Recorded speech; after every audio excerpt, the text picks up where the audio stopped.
So maybe your partner doesn't want you for some reason, or maybe she doesn't trust that you can change or that you have changed, and she doesn't trust in the potential of the relationship anymore. She wants to leave.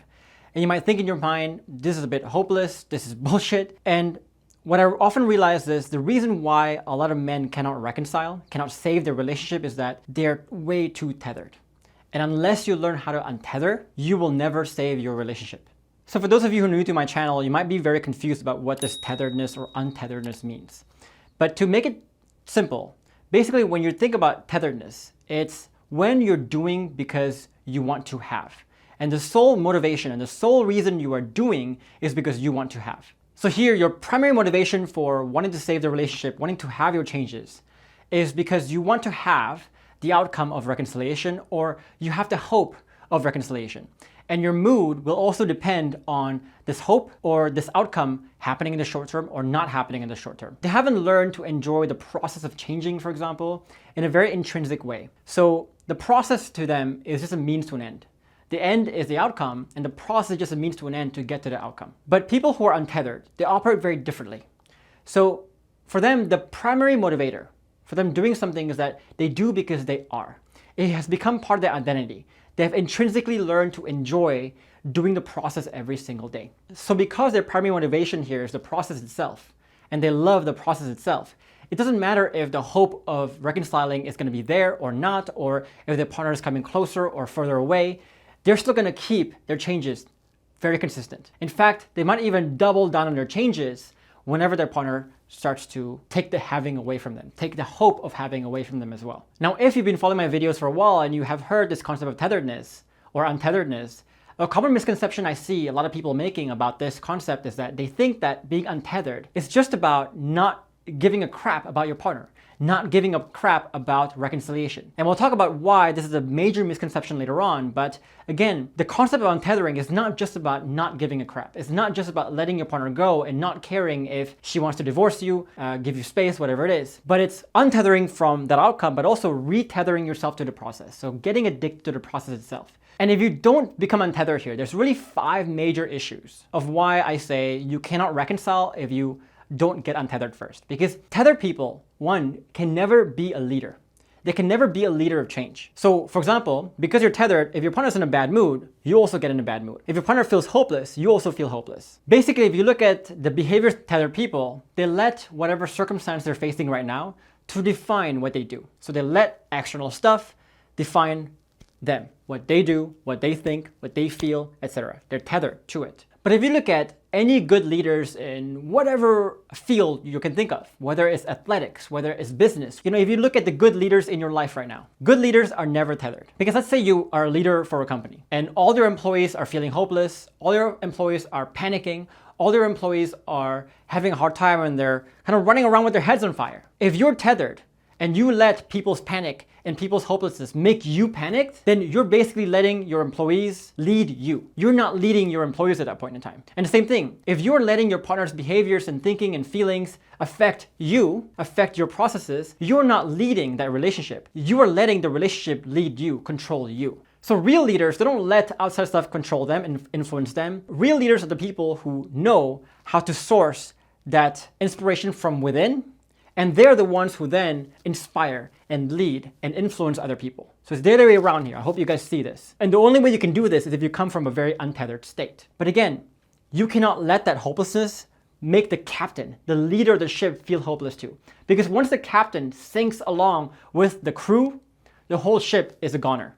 And the same thing here. Right? You have to be the leader at this point, and the only way to be a leader is if you become untethered first. And number 2 is that if you're still very tethered, your changes will become very inconsistent. And if it becomes very inconsistent, it's very difficult to really believe in your changes, to really trust in your changes. So again, this is why we say the tethered do so that they can have. The untethered do because they are, because they made it part of their intrinsic identity, intrinsic enjoyment to the process itself. And number 3, guys, if you are coming from a very tethered state, whatever changes you have will seem very ingenuine, very fake. It seems very fishy. And it'll be very hard for people to actually trust and want to lean into your changes and want to believe your changes. So I want you to imagine you are receiving a gift from someone, but you can tell that they're giving this gift. You're doing the act of giving you a gift because they want to have something. They either want your approval, they want you to pay them back in some other favor. So basically, you can tell the only sole motivation they want to do, which is to give you this gift right now, is to want something in return, to have something in return. If you get that gift from someone like that, can you actually take that gift and actually welcome that gift with open arms? You're not. You're gonna feel a bit of guilt. You're gonna feel a bit of obligation to want to accept that gift. You can't accept that gift openly. Same thing here. If you change, but your partner can sense that you're changing because you want to have, your partner's gonna feel that pressure, that obligation, that guilt of receiving that gift. And she may not be able to receive that gift with open arms anymore. And another reason why your partner can never truly trust your changes, your actions to this point, is that whenever you come from a tethered state, your intentions for why you do something is not the right intentions. Now, if your intention for doing the right things is because you want to have, and your partner resists that doing, if your intentions are not right, you will start to back down. So for example, when I was in my early stages of trying to reconcile my own relationship, my partner, I started to ask a lot of questions. I started to be more curious and listen more to her story, to her side of the story, etc., to try to create a safety. But then once I did that, my partner said to me, Jeff, you sound like a therapist. You don't sound yourself. You sound fake. You sound contrived. You sound like you're trying to do this just to get me back. And because at that point in time, I was doing because I want to have. Once I got the resistance, I got scared. Basically, in my mind, I was like, I got caught. Yes, I'm not doing this because I want to listen, because I am a listener, because I am curious. I'm doing this because I want to give this impression that I am listening, that I am curious. So once she says that, hey, you sounding curious is sounding fake, I start to get scared and I back down internally. And this happens very subconsciously. But I want you to think about the message you're giving to your partner if you back down at this point. If let's say you've been asking all these questions, she resists and you say, okay, fine, I'll stop asking questions then. I'll stop listening in this way then. That will tell your partner that you're doing your questions did not have the right intentions in the first place. That you did not know why you were doing it. You do not know what's the value of doing it. You're just doing it because you want to have, not because you are. But imagine in that moment, if I was listening and asking questions and she resisted me, and I said instead, hey, I understand how you can see this in the wrong way, but my intention for wanting to listen is because in the past, I've been doing a terrible job of listening and making you feel understood. And the only reason why I want to ask questions now is that I want to finally, for the first time, make you feel understood. If I were to be able to stand strong in my intentions of why I was doing all these things, that will actually start to reverse a lot of the doubts she has about my changes. Because it shows her that I have a very good reason, a very solid reason, a very intrinsic reason for why I'm doing my changes right now. And number 5 is that if you are coming from a tethered state, you will make it very difficult for your partner to actually fall. And the word fall here is used because they call it falling in love for a reason, guys. Falling in love is a falling action. So in some of our videos, we talked about the difference between striving and falling. Striving outcomes are the outcomes that you get where the more willpower you place, the closer you get to achieving that. So imagine like lifting weights, a really heavy barbell above your head. The more willpower you use to lift that barbell, the more weight you're going to lift. But for falling, think about sleeping, for example. The more willpower you exert to sleeping, the less likely you actually will fall asleep. So in the same case here, when you want your partner to fall back in love with you, that's a falling thing. So I want you to imagine here that you're trying to fall asleep and there's someone beside your bed pressuring you, giving you a lot of pressure to force you to fall asleep. Will you be able to fall asleep? Of course not. So if you are doing because you want to have, what you're doing is you're giving your partner this pressure to fall in love with you, to fall back in love with you. But the funny thing is that when you're giving her this pressure, the likelihood that she can fall is much lower. The same way, the likelihood that you're going to fall asleep is much lower as well. And this pressure you're giving is a very subtle pressure that you're giving, but the subtle pressure is enough to prevent that falling action. And the only way you can get rid of this pressure is if you learn again to do because you are, not to have. If you come from that untethered state. And if you look at why people are so tethered, why people's dopamine systems are really tied to the outcomes, is because life and the way society runs has really programmed you to be tethered. For example, let's look at society's impact and society's influence on you being tethered. You think of books like Think and Grow Rich, for example. They tell you, have a vision board, right? They tell you, think about what you want and pin what you want on a vision board. This is basically saying, I want you to think about what you want to have and base all your motivation, base everything you do, the reason for doing it, and your mood on whether you're getting that thing or not. So we've been trained that the way to accomplish things in life is to be tethered. But that's just a big fat lie, as we know. But we also can think about this in a biological sense too.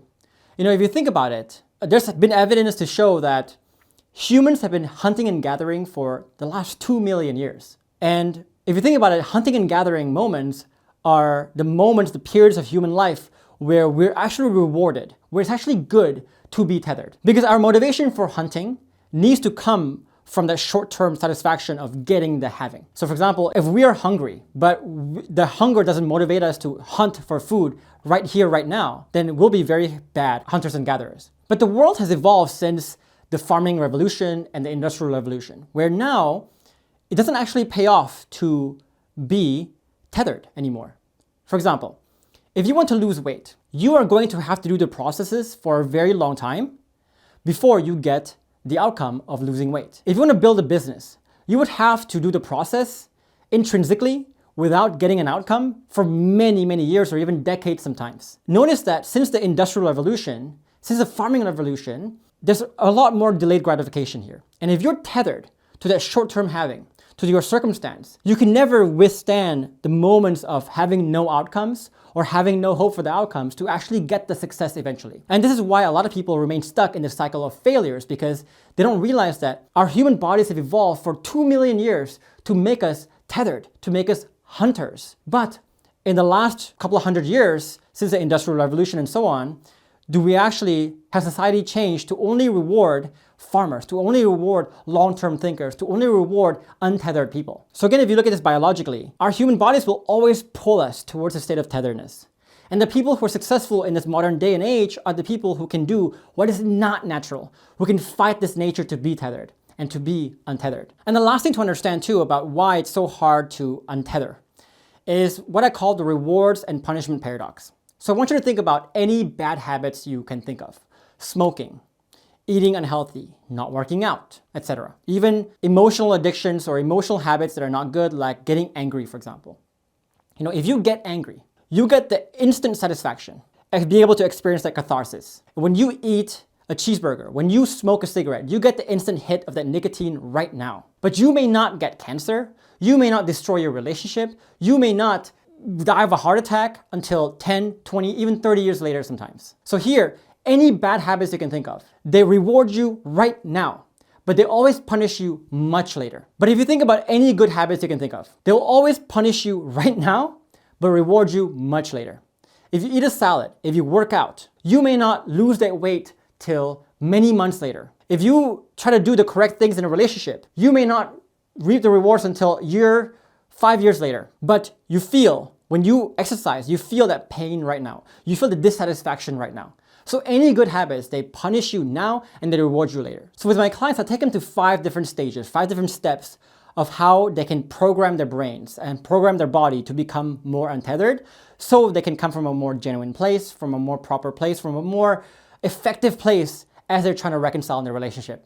Number 1 is cultivating awareness of what we call the disguises of desire. So again, because our bodies are so wired to become tethered, the voices of tetheredness, the narratives we tell ourselves whenever we feel tethered, is very compelling to us. Because again, they reward you right now, but they won't punish you until much later. So for example, if you feel what we call the urgency illusion, this is the illusion that you need to do something now. You need to say something now. You need to actually tell your partner and get her back now. If you don't get it now, then you will never get it. It's a compulsion to urgently try to pull your partner back into the relationship, which we know if you do this, they will actually push her further away because it prevents her from falling back into that relationship. You know, when we see people falling into this urgency illusion, we often see that they often think that this urgency is very right, is very justified, because again, it's almost like the devil in the shoulder speaking to them, hey, here's why you should fall into the urgency illusion because of all these reasons, and that reason sounds very compelling to us.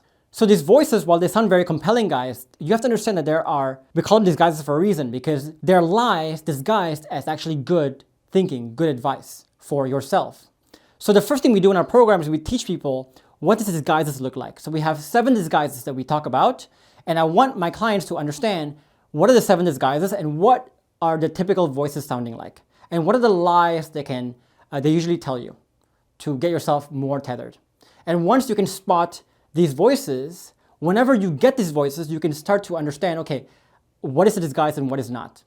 And so once you recognize this disguise, this brings us to our second stage, which is I want you to be able to create what we call thriving reinterpretations of it. So again, These voices, these disguises are going to tell us very compelling reasons because they tell us of the immediate rewards that we will get if we follow that advice. But the reinterpretations here are basically a counter voices, the devil and the angel kind of thing, where we talk back to the voices of the disguises and say, let me tell you why those reasonings are not really that great, and let me convince myself of why I need to choose this untethered state rather than this tethered state right now.